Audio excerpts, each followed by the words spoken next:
Well, this will be interesting. What is happening right now? Where you going?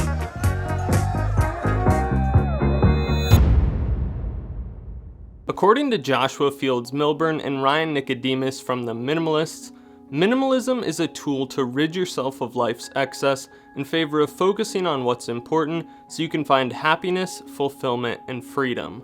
By getting rid of physical things that we don't use and even digital things that steal our attention, we can spend time on the things that truly matter. To put it simply, it means getting rid of all your crap. Your clothes, electronics, collection of mugs, and yes, even your favorite Halloween costume. Now, to clarify, it's not about owning nothing. This is a bit of an exaggeration, but the idea is to hold on to only what you need, the possessions you actually use. Alright, so today is the day I start my minimalist challenge. I'm going to expose myself a little bit now, but this is an accurate representation of what my room looks like on a daily basis. Stuff on the dresser, a few dishes here, a coffee cup, breakfast this morning, miscellaneous chargers just piled here. My desk isn't horrible, but it's definitely a little bit of a mess. I mean, I've got 2 mice right here. I'm gonna box up everything, all my clothes, all my items, and over the next 30 days, only take out what I'm going to use, what I need for my daily life. The idea of a simpler, more intentional lifestyle has appealed to me for a while now, but the idea of letting go scares me. What if I sell a jacket and need it in a month? What if I throw out something nostalgic and can never get it back? I've wondered for years if minimalism would actually benefit me, so this challenge should be the safest, but most legitimate way to find out. 1, 2, 37. Who in their right mind needs 37 socks?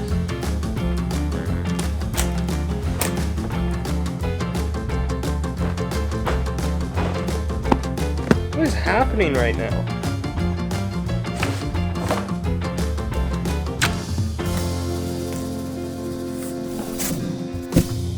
Okay, so this is gonna be my room for the next month. Not a lot in it.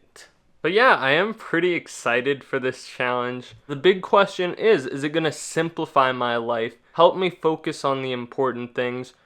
We're gonna find out. Now, as much as I'd love to spend the next month roaming around in my birthday suit, it's apparently illegal in the US.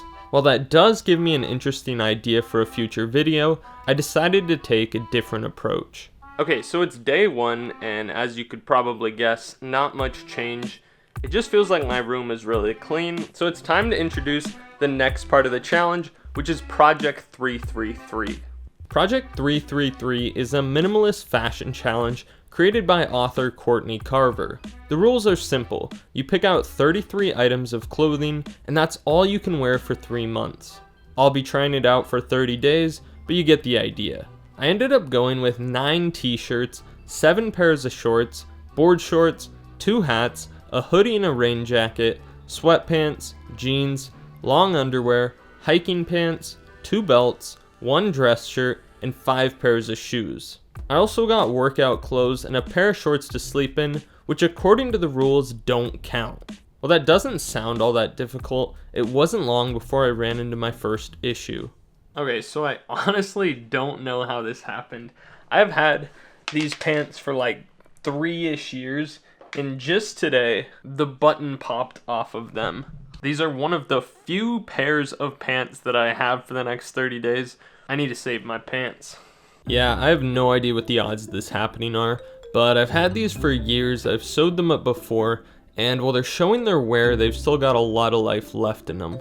This could very well be some of the worst sewing of all time. But for now, my pants are staying up. So I know it hasn't been super long, but there definitely is something to having less possessions. I don't know if everyone's like this, but for me, clutter stresses me out. And that might just be a personal problem. But when my desk is full of stuff, I've got stuff on the floor, my dresser, it just feels like another thing I have to get done. It's not a drastic difference, but it does alleviate a little bit of stress. Alright, so for week 2, I'm going to be digital decluttering. Not to get dramatic, but I'm one notification away from just sawing my phone in half. Every 10 minutes my phone buzzes, it completely ruins my focus, and it's something dumb like Team Snapchat. Apparently my daily average on my phone is 2 hours and 57 minutes. How is that even possible? Lately I've felt like there isn't enough time in the day. Important tasks get pushed to the next day, responding to a text turns into 10 minutes on Instagram. I need to make a change. Minimalism is about removing things from your life that don't add value, and lately all of my devices are stealing my time. Over the next few hours I started to slowly organize my workspaces, uninstall apps, mute notifications, and eliminate as many unnecessary things as possible. Be gone. But within a few days, I really hadn't made much progress. This phone thing is actually proving to be kind of difficult, and it's not that I can't not use my phone, but what's interesting is how often I just pull it out, open it up, if there's even a second of downtime. Like, it's such a reflex at this point. I didn't realize how bad and habitual it was until I actually started keeping track. The obvious solution would just be cut it out completely, but I don't think that would actually benefit my life. I need it for a lot of things. So finding a system to regulate it where I don't feel like I'm just torturing myself, that's what I'm trying to do. While it took some trial and error, I did eventually find a system that worked for me. I installed a plugin called BlockSite for Google Chrome and AppBlock for my phone, both of which prevented me from opening my most troublesome apps during times I should be focused. I also set up daily limits that still allowed me to use them in my off hours, but not excessively. Lastly, anytime I was about to start working, I made sure to put my phone completely out of reach. The more friction I could create between myself and the lock screen, the less likely I was to get distracted. Alright, so it's the beginning of week 3, and I want to focus my time on something that's important to me, but I've been neglecting, which is reading. I make it a goal each year to read 6 books, typically on self-improvement, finance, creativity. It's currently July and I've read 1. And it's not because I don't have the time. I mean, we've seen my phone usage. It's just I haven't made it a priority. So over the next 2 weeks, I've made it my goal to finish the book Atomic Habits. The first half of this challenge was about living simpler, removing unnecessary clutter. I spent the second half figuring out what actually matters to me, how I want to spend my time. While week 3 was about reading, I spent the entirety of week 4 creating an ideal lifestyle to help me feel more fulfilled.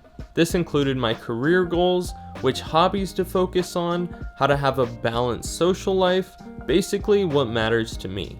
Now for the big question, am I going to become a full-fledged minimalist?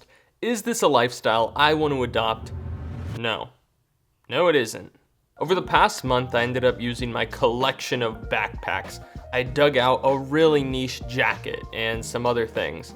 And while I 100% undoubtedly could have got by with what I'd already picked out, I didn't. I probably would have ended up rebuying that stuff at some point. Also, there are plenty of pointless things I own that I'll never get any use out of that I'm just too sentimental to get rid of. But here's the kicker. I only ended up using 1% of the stuff I'd boxed up, which was really eye-opening. This month was actually an improvement over the past few. I felt more productive and focused, less distracted, less stressed, and maybe 10% happier. And because of that, I am dead set on keeping my digital habits, and I am gonna get rid of probably 10 to 15% of my stuff. Maybe that makes me a part-time minimalist. There are a few things I'm gonna continue to hoard, like camera gear I'll never use, or video games I'll never play.